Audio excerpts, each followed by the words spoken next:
안녕하세요. 교정의 신 리샘TV의 마스코트 친절한 리샘씨입니다. 머리 양쪽이 뿔처럼 솟는 것 같아요. 둘리친구 또치처럼 머리가 옆으로 퍼지고 뒤통수는 납작해요. 다 큰 성인인데 왜 머리가 커지는 것 같죠?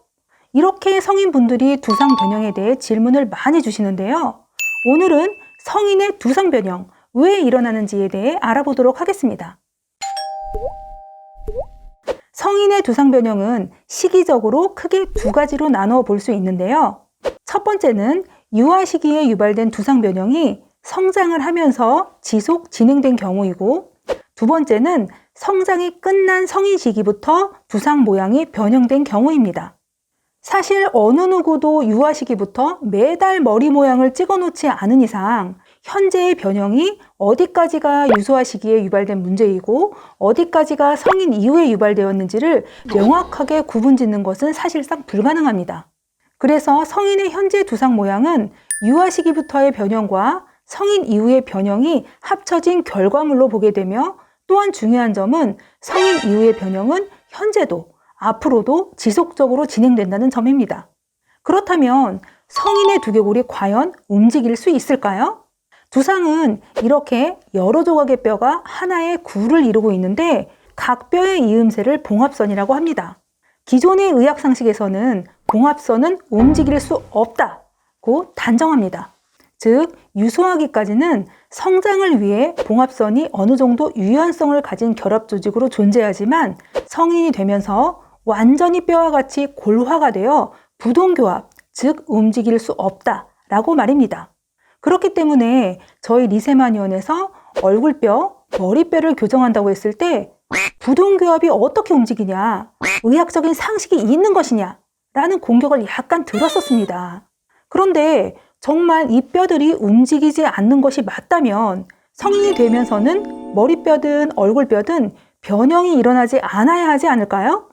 움직임이 가능하기 때문에 끊임없이 변형이나 변이가 나타나는 것이고, 그런 움직임만큼 다시 재위치로의 교정도 가능한 것입니다. 2018년에 호주의 한 대학에서 네이처에 논문을 발표했는데 그 내용이 참 재밌습니다. 스마트폰이 두개골의 모양을 바꾼다는 것인데요. 구체적인 내용은 스마트폰을 생활화하는 요즘 사람들은 대개 거북목의 양상을 보이는데, 이렇게 머리뼈에 쏠리는 하중을 지탱하기 위해 머리뼈가 더 성장한다는 얘기입니다. 즉, 스마트폰의 주 사용자층에서 거북목의 양상과 함께 외후두 융기의 길이가 눈에 띄게 길게 나타난다는 점인데요. 저희 리세마니온에서도 고객님들의 CT를 찍어보니 이와 같이 외후두 융기가 더 많이 발달된 층에서 목의 위치가 더 좋지 않고, 또한 뒤통수의 변형도 더 크다는 것을 알 수 있었습니다. 사실 이런 현상은 남성분들에게서 더 뚜렷하게 나타나며, 그렇기 때문에 두상의 변형 정도도 남성분들에게서 더 많은 폭으로 나타납니다. 왜 이런 변형이 나타나는지 쉽게 설명해 드려 보겠습니다. 이러한 성인 두상 변형의 특징은 풍선으로 예를 들어 드리면 이해가 쉽습니다. 풍선에 목을 꽉 잡으면 당연히 위쪽이 부풀게 되죠. 이렇게 당연하고 단순한 원리가 성인 두상 변형을 잘 보여줍니다.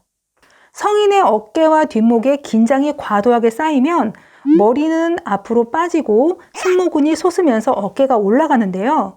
동시에 뒤통수가 과하게 압박되면서 후두골 역시 동그란 모양이 납작해지는 방향으로 압박됩니다. 이때 압박되는 힘을 견디기 위해 외후두 융기는 더 커지겠죠. 또한 풍선 목을 잡았을 때 위가 부푸는 것처럼 머리 모양도 위로 팽창이 일어나는데요. 양쪽 두종골은 옆으로 솟으면서 머리 전체가 옆으로 벌어지는 양상을 띠는 경우도 있고, 코네드처럼 머리가 위로 솟는 경우도 있습니다. 이렇게 두정골 부위가 솟으면서 전두골, 이마뼈도 양쪽으로 잡아당겨지면서 헤어라인도 양옆으로 따라 올라가면서 예쁘지 않게 변합니다. 이러한 전반적인 변형의 양상이 바로 성인 두상 변형의 전형적인 패턴입니다.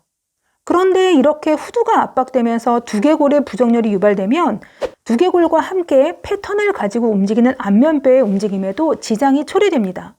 안면뼈와 두개골은 공 모양을 이루고 있으면서 그 내부에 두개강이라는 공간을 만들고 있는데요. 지난번 영상인 긴 얼굴의 원인에서 상악과 하악이 만드는 동굴 모양의 구강에 대해서 설명을 드렸을 때 그 구강이 좁고 위로 길어지면 얼굴에 변형이 나타난다고 말씀을 드렸었는데요. 이 두개강 역시 압박과 변형이 없이 최대한 동그란 모양을 유지하는 것이 형태적으로나 기능적으로 가장 바람직합니다. 그렇기 때문에 두상이 예쁘면 얼굴이 입체감이 생기고 아름답다는 말이 나오는 것입니다. 비정상적인 압박에 의해 각 두개골의 사이가 뒤틀리면서 균일하지 않게 벌어지면 머리뼈 자체도 자극을 받으면서 조금씩 두꺼워지고 노폐물도 유발됩니다.